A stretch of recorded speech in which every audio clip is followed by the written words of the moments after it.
ये लोग घोटाले के सूत्रधार जो हैं आनंद किशोर, जो बिहार शिक्षा बोर्ड के अध्यक्ष से शुरुआत करते हैं, रीशु श्री को वहाँ लाते हैं एक कबाड़ के कॉन्ट्रैक्टर के रूप में। ये 265 करोड़ तो एक विभाग में वसूला है इन्होंने, जो ईडी ने आरोप लगाया है। बापू धाम जो परीक्षा हॉल है वहाँ का तो इनोवेटिव ही देखता है काम।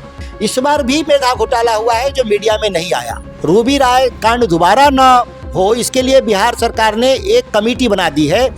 तो इस तरीके से बिहार में देखें तो मेधा घोटाला की मात्रा जो है वो रकम में काउंटलेस है।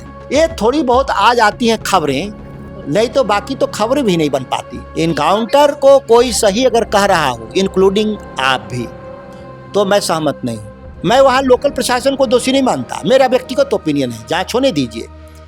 जो गए हैं पटना से वो लोगों ने मारा है। भरत तिवारी वापस जिंदा नहीं आएंगे, लेकिन नहीं जाके भी न्याय कर सकते हैं।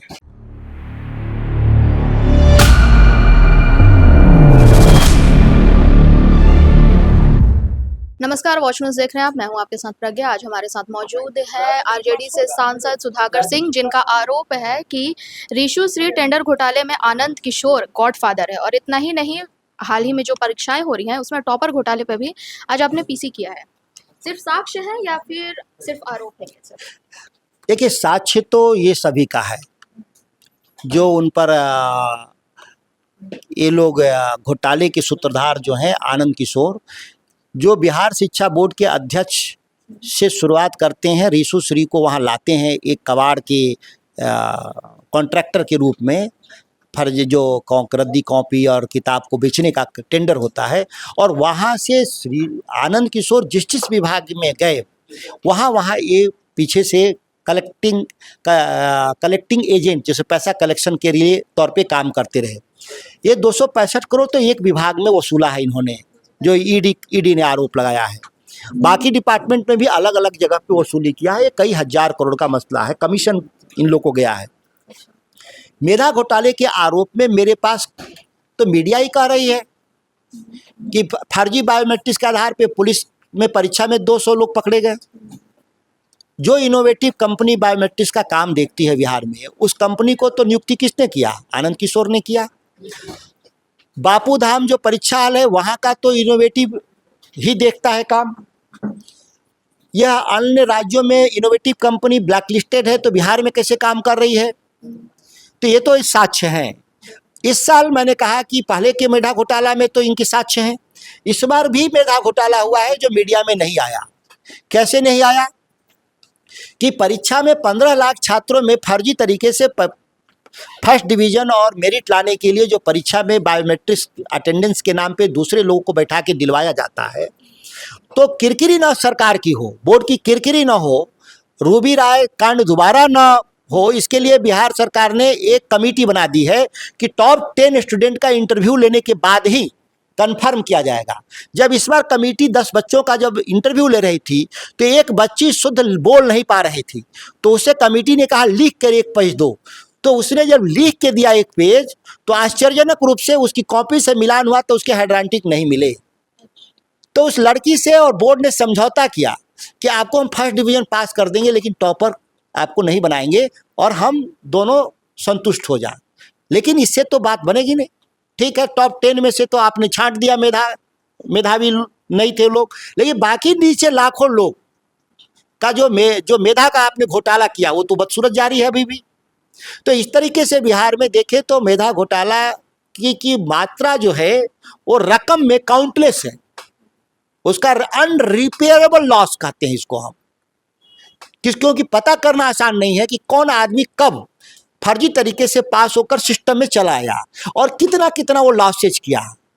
हम बिहार के लोग इसलिए नहीं पीछे हैं कि हमारे में कोई कमी है।